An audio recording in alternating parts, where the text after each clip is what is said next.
রামপ্রসাদ ভাই, দাদা। শুনতে পাচ্ছেন তো? জি ভাই। ওকে। আমি তো জানি যে, বা আপনার ইয়াটা দেখি, আমি অনুষ্ঠানটা দেখি, আপনি মাঝে মাঝেই আমাকে নক টক দেন দুই একবার হয়তো বা। তো সেই ক্ষেত্রে আমি যতটুকু জানি আপনি ভালো এফোর্ট দিতেছেন ক্রোকোবলাকে, ঠিক না?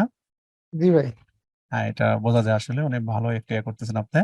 এরপর হচ্ছে এই ক্রোকোবলাক নিয়ে এর আগে কোথাও করা হয়েছিল? না, এর আগে তো কোর্স করে নাই। আমি তো ওই যে ব্যাচ 32-এ ছিলাম আর কি, বুঝছেন? আচ্ছা তো আমরা, আমার যতটুকু ধারণা, ব্যাচ 32-এর তেমন একটা ভালো পারফরমেন্স না। তার ভিতরে আচ্ছা যতদূর পারা গেছে করছি আর কি।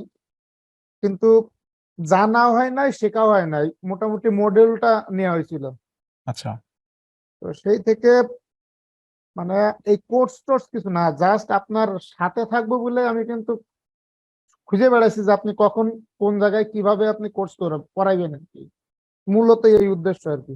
আচ্ছা আচ্ছা কথাটা বুঝছেন? তখন যাক, আল্লাহ যে কোনো একভাবে মিলাই দিছে, কোর্স করতেছি এবং অনেক কিছু শিখছি। এবং নিজেরও রিসার্চ কিছু একটা আছে। তারপরেও ভাই, বাংলা ভাষায় এত সুন্দর করে আজ পর্যন্ত এই ধরনের কোনো কোর্স আছে বলে মনে হয় না। আচ্ছা। আর আপনি ওই ক্রোকোবলাক মানে কোর্সের বাইরেও তো এই কোর্স শুরু হওয়ার আগে শিখছেন না? কোর্স শুরু হওয়ার আগে মানে শরবিন্দু থেকে তো কোর্স করছি, কিন্তু আমি আপনার ফ্রি ভিডিও দেখছিলাম যে শরবিন্দুতে আপনি ইসের জাভা স্ক্রিপ্টের দিছিলেন না? জাভাস্ক্রিপ্ট আমি ছিলাম, এনরোল ছিল, বাট এই আপনাদের মনে হয় ওই 32 বা 42 এরকম কোন কোন ব্যাচে আমি ক্লাস নিতাম।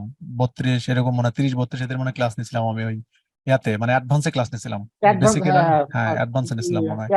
অ্যাভাটার থিম নিয়ে আর কি। হ্যাঁ হ্যাঁ, মানে অ্যাডভান্সে ক্লাস নেওয়া হয়েছিল। জাস্ট অ্যাভাটার থিম নিয়ে এটা করা হয়েছিল। আচ্ছা আর আচ্ছা আপনার ভিডিও আমি আগে থেকে দেখতাম, অনেক আগে থেকে দেখতাম। আচ্ছা। তারপরে যখন এনরোল করেই ফেলছেন, সেখানে তো টাকা দিয়ে এনরোল করছেন তাই না? ফ্রি ফ্রি তো আসেননি।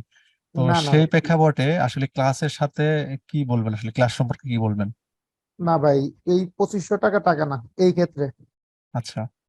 আর ক্লাসটা সম্পর্কে কি বলবেন? কোনো মতামত থাকলে বলবেন। ভাই, মতামত দেওয়ার মতো তেমন কিছু নেই। আপনি যতটুকু যেভাবে দিচ্ছেন, আমরা এতটুকু যদি ধরে রাখতে পারি, এটাই অনেক কিছু। যদি ধরে রাখতে পারি তাহলে অনেক কিছু, আর না রাখতে পারলে তো ওই 5,000 টাকা দিয়ে করে লাভ হবে না। ওকে, থ্যাংক ইউ রামপ্রসাদ ভাই।